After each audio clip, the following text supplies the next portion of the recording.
എല്ലാ വിദ്യാർത്ഥികൾക്കും പുതിയൊരു വീഡിയോയിലേക്ക് സ്വാഗതം. ഈ വർഷത്തെ LBS പാരാമെഡിക്കൽ ഡിപ്ലോമ കോഴ്സുകളായിട്ടുള്ള DHI, DMLT അതുപോലെ തന്നെ DPharm ഇതുപോലെ വിവിധ കോഴ്സുകളിലേക്കുള്ള പ്രവേശനത്തിനായിട്ടുള്ള അപേക്ഷകൾ വിദ്യാർത്ഥികൾക്ക് ഓഗസ്റ്റ് 12-ാം തീയതി വൈകുന്നേരം 5 മണി വരെയാണ് സമർപ്പിക്കാൻ സാധിക്കുക. ഇതുവരെ അപേക്ഷ സമർപ്പിക്കാത്ത വിദ്യാർത്ഥികൾ അപേക്ഷ സമർപ്പിക്കാനായിട്ട് ശ്രദ്ധിക്കുക. അപ്പോൾ വിദ്യാർത്ഥികൾ ശ്രദ്ധിക്കേണ്ട പ്രധാനപ്പെട്ട കാര്യം, പല വിദ്യാർത്ഥികളും ചോദിച്ചതാണ്, LBS നഴ്സിംഗ് ആൻഡ് പാരാമെഡിക്കൽ കോഴ്സിലേക്ക് ഞാൻ അപേക്ഷിച്ചിട്ടുണ്ട്, അപ്പോൾ ഇതിന് ഞാൻ സെപ്പറേറ്റ് അപേക്ഷ കൊടുക്കണോ? ഞാൻ ഓൾറെഡി LBSൽ നഴ്സിംഗിന് അപ്ലൈ ചെയ്തിട്ടുണ്ട്, അപ്പോൾ ഇതിന് ഞാൻ സെപ്പറേറ്റ് അപേക്ഷിക്കണോ എന്ന് പല വിദ്യാർത്ഥികളും ചോദിച്ചിട്ടുണ്ടായിരുന്നു. അപ്പോൾ നിങ്ങൾ ശ്രദ്ധിക്കേണ്ട കാര്യം, നിങ്ങൾക്ക് LBS നഴ്സിംഗ് ആൻഡ് പാരാമെഡിക്കൽ കോഴ്സിലേക്ക് അപേക്ഷിച്ച വിദ്യാർത്ഥികൾ ആ ഒരു ഡിഗ്രി കോഴ്സിലേക്കും, അതായത് LBSൻ്റെ പാരാമെഡിക്കൽ ഡിഗ്രി കോഴ്സിലേക്കും അതുപോലെ തന്നെ നഴ്സിംഗ് കോഴ്സിലേക്കും മാത്രമേ അഡ്മിഷൻ കിട്ടത്തുള്ളൂ. നിങ്ങൾ പാരാമെഡിക്കൽ ഡിപ്ലോമ കോഴ്സിൽ അഡ്മിഷൻ നേടാനും കൂടി ഉദ്ദേശിക്കുന്നുണ്ടെങ്കിൽ ഇതിന് സെപ്പറേറ്റ് ആയിട്ട് തന്നെ അപേക്ഷ കൊടുക്കേണ്ടതാണ്.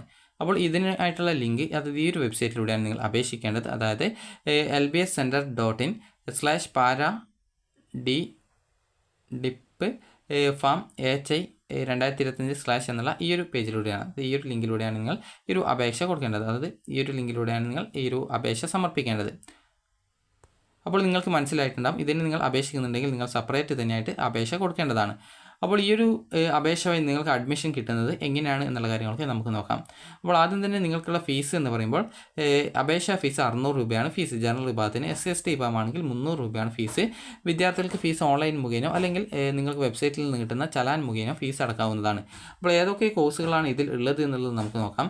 ഇതിലുള്ള കോഴ്സുകൾ എന്ന് പറയുന്നത് DPharm, അതുപോലെ തന്നെ DA അതായത് diploma in dental operating room assistant, അതുപോലെ തന്നെ diploma in pharmacy, diploma in respiratory technology, diploma in dialysis technology, diploma in endoscopic technology, diploma in dental hygienist, diploma in health inspector, diploma in dental mechanics, അതുപോലെ diploma in medical laboratory technology അതായത് DMLT, diploma in neuro technology, അതുപോലെ diploma in ophthalmic assistant, diploma in operation theatre and anaesthesia technology, diploma in radio diagnosis and radio therapy technology, diploma in cardiovascular technology, diploma in central sterile supply department technology, അതുപോലെ diploma in radiological technology എന്നിങ്ങനെയുള്ള കോഴ്സുകളിലേക്കാണ് നിങ്ങൾക്ക് ഇതുവഴി admission കിട്ടുന്നത്. Diploma കോഴ്സുകളാണ്.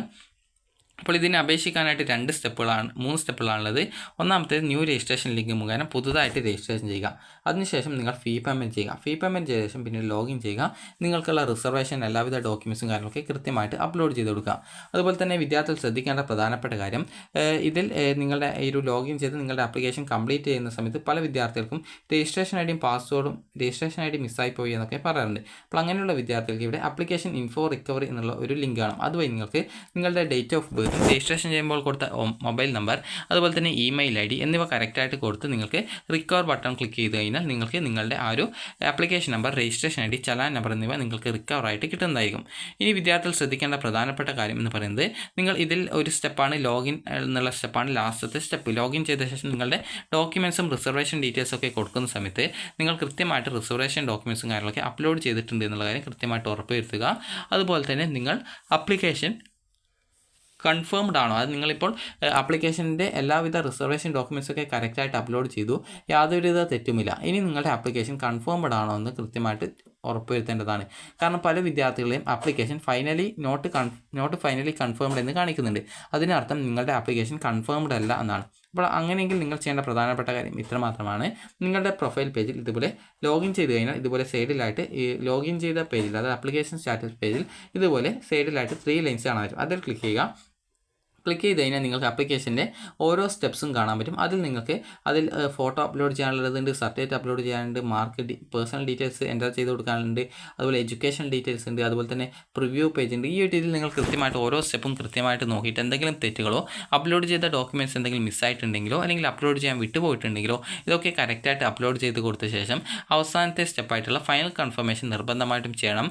Final confirmation ചെയ്യാതെ വിദ്യാർത്ഥികളുടെ application യാതൊരു കാരണവശാലും ഈ ഒരു അലോട്ട്മെൻറ്റിലേക്ക് പരിഗണിക്കുന്നതല്ല. അതുകൊണ്ട് തന്നെ വിദ്യാർത്ഥികൾ പലരും ചോദിച്ചൊരു കാര്യമായിരുന്നു, ഞാൻ എൻ്റെ ആപ്ലിക്കേഷനൊക്കെ സമർപ്പിച്ചിട്ടുണ്ട്, അക്ഷയ വഴിയൊക്കെയാണ് അപേക്ഷ സമർപ്പിച്ചിട്ടുള്ളത്, അല്ലെങ്കിൽ സ്വന്തമായിട്ടാണ് അപേക്ഷിച്ചത്. എന്നാൽ എൻ്റെ ആപ്ലിക്കേഷൻ്റെ സ്റ്റാറ്റസ് നോക്കുന്ന സമയത്ത് അവിടെ application status not finally confirmed എന്ന് കാണിക്കുന്നു, അല്ലെങ്കിൽ നോട്ട് ഫൈനലി കംപ്ലീറ്റഡ് എന്ന് കാണിക്കുന്നു. അതെന്തുകൊണ്ടാണെന്ന് ചോദിച്ചാൽ, നിങ്ങൾ ഡോക്യുമെൻ്റ് അപ്ലോഡ് ചെയ്യാൻ എന്തെങ്കിലും വിട്ടുപോയിട്ടുണ്ടെങ്കിലോ അതല്ല നിങ്ങളുടെ ആപ്ലിക്കേഷൻ കൺഫേം ചെയ്യാൻ വിട്ടുപോയിട്ടുണ്ടെങ്കിലോ നിങ്ങൾക്ക് അതുപോലെ കാണാൻ പറ്റും. അങ്ങനെയെങ്കിൽ നിങ്ങൾ ചെയ്യുന്നത്, ലോഗിൻ ചെയ്ത പേജിൽ ഇതുപോലെ സൈഡിലായിട്ടുള്ള 3 ലൈൻസ് കാണാൻ പറ്റും. അവിടെ നിങ്ങൾക്ക് നിങ്ങളുടെ ആപ്ലിക്കേഷൻ്റെ ആ ഒരു സ്റ്റെപ്സ് കാണാൻ പറ്റും. അത് കൃത്യമായിട്ട് നോക്കിയിട്ട്, അതായത് നിങ്ങൾ ഓൾറെഡി ആപ്ലിക്കേഷൻ കൺഫേം ചെയ്ത ഒരു വിദ്യാർത്ഥിക്ക് അതേപോലെ സ്റ്റെപ്പൊന്നും കാണാൻ പറ്റില്ല. ആപ്ലിക്കേഷൻ്റെ പ്രിൻ്റ് എടുക്കാനുള്ള ഓപ്ഷനേ കാണാൻ പറ്റത്തുള്ളൂ. അപ്പോൾ നിങ്ങൾക്ക് ആപ്ലിക്കേഷൻ്റെ സ്റ്റെപ്സൊക്കെ കാണിക്കുന്നുണ്ടെങ്കിൽ നിങ്ങളുടെ ആപ്ലിക്കേഷൻ കംപ്ലീറ്റഡ് അല്ല എന്ന് മനസ്സിലാക്കാം. അപ്പോൾ നിങ്ങൾ കൃത്യമായിട്ട് ഓരോ സ്റ്റെപ്പ് പരിശോധിച്ച് എന്തെങ്കിലും അപ്ലോഡ് ചെയ്ത എന്തെങ്കിലും മിസ്സിംഗ് ഉണ്ടോ, അപ്ലോഡ് ചെയ്യാൻ എന്തെങ്കിലും വിട്ടുപോയിട്ടുണ്ടോ, ഏതെങ്കിലും ഡീറ്റെയിൽസ് കൊടുക്കാൻ വിട്ടുപോയിട്ടുണ്ടോ, ഇതൊക്കെ കൃത്യമായിട്ട് നോക്കിയിട്ട് നിങ്ങളുടെ ആപ്ലിക്കേഷൻ കൺഫേംഡ് ആണോ അല്ലയോ എന്നുള്ള കാര്യം കൃത്യമായിട്ട് ഉറപ്പുവരുത്തുക. കാരണം പല വിദ്യാർത്ഥികളും ചോദിച്ചൊരു കാര്യമാണ്, ഞാൻ ആപ്ലിക്കേഷൻ കൊടുത്തു കഴിഞ്ഞാൽ എനിക്ക് പ്രിൻ്റ് ഔട്ട് കിട്ടി, എന്നാൽ എൻ്റെ ആപ്ലിക്കേഷൻ നിലവിൽ നോക്കുന്ന സമയത്ത് ആപ്ലിക്കേഷൻ നോട്ട് കംപ്ലീറ്റഡ് എന്നാണ് കാണിക്കുന്നത്. അപ്പോൾ അങ്ങനെയുള്ള കാരണം എന്ന് പറയുന്നത് നിങ്ങളുടെ ആപ്ലിക്കേഷൻ ചിലപ്പോൾ കൺഫേംഡ് ആയിട്ടുണ്ടാവില്ല. അപ്പോൾ അതുകൊണ്ടാണ് അങ്ങനെ കാണിക്കുന്നത്. അതുപോലെ തന്നെ നിങ്ങൾ ഫീ പേയ്മെൻറ്റും കാര്യങ്ങളൊക്കെ ചെയ്തിട്ടുണ്ടെങ്കിൽ ഫീ പേയ്മെൻറ്റിൻ്റെ റെസിപ്റ്റ് ഒക്കെ ഉണ്ടാവും. അപ്പോൾ ഫീ പേയ്മെൻറ്റ് ചെയ്യാത്ത വിദ്യാർത്ഥികൾ ഫീ പേയ്മെൻറ്റ് ചെയ്യണം. അങ്ങനെയെങ്കിൽ മാത്രമാണ് നിങ്ങൾക്ക് നിങ്ങളുടെ ആപ്ലിക്കേഷൻ കംപ്ലീറ്റ് ആവുകയുള്ളൂ. അപ്പോൾ ആ ഒരു കാര്യം കൂടി നിങ്ങൾ പ്രത്യേകം ശ്രദ്ധിക്കുക. അപ്പോൾ നിങ്ങൾക്ക് ഈ ഒരു വീഡിയോ ഉപകാരപ്രദമായിട്ടുണ്ടെന്ന് കരുതുന്നു. അപ്പോൾ ഓഗസ്റ്റ് 12-ാം തീയതിക്കുള്ളിൽ വിദ്യാർത്ഥികൾ നിങ്ങളുടെ അപേക്ഷ കൊടുക്കുക. അപ്പോൾ ഈ ഒരു വീഡിയോ ഉപകാരപ്രദമായിട്ടുണ്ടെങ്കിൽ ലൈക്ക് ചെയ്യുക, ഷെയർ ചെയ്യുക. Thank you for watching.